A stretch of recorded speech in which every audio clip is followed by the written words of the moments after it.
Have you ever finished a book and thought, where was this book when I was 18 years old?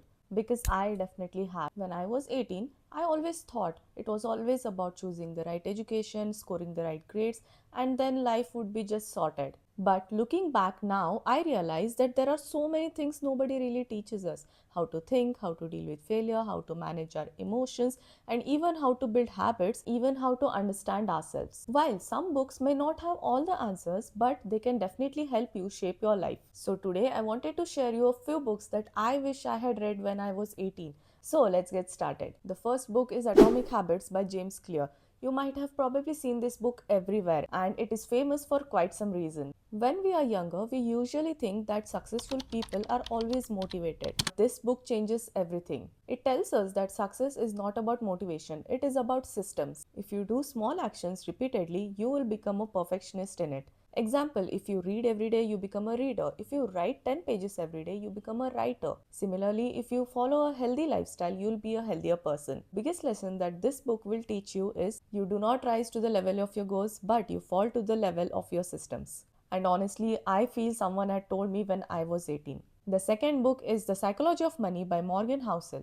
This book isn't really about money, it is about human behavior. One thing that I really loved about this book is that it teaches you being smart with money has less to do with intelligence and more to do with behavior. You do not need to be a financial expert, but you need patience and you need discipline. And of course, you need to stop comparing your life with everyone else's. I understand that it is a natural behavior to compare with everyone else. Someone has better internship, someone has better job offers, someone is ahead in the life. This book reminds us that everyone's timeline is different, and sometimes it's just the best to stay consistent and play the long game.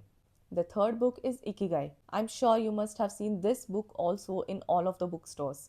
When I was 18, I thought I would figure all of my life out. And I'm sure maybe some of you feel the same way as well. What career should I choose? What happens if I fail? What if I'm on the wrong path? This book introduced me to the Japanese concept of Ikigai, the reason you wake up in the morning. And what I loved about this book is that it doesn't tell you you should discover your life's purpose overnight. Instead, it encourages you to keep exploring, keep learning, and also trying out new things. Your purpose is always defined through action and not overthinking. That was a huge lesson for me.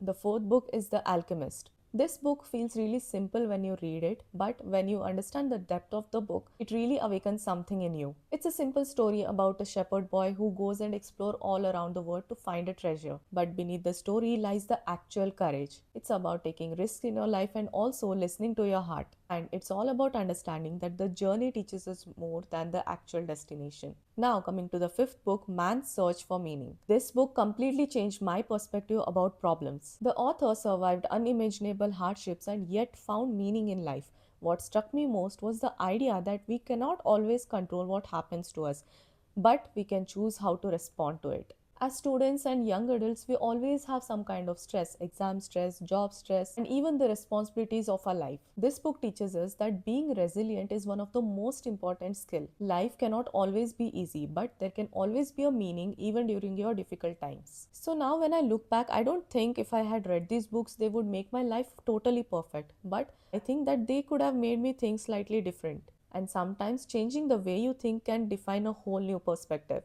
So, if you are in your 18, 19, or even in your 20s, you don't have to figure out your life perfectly.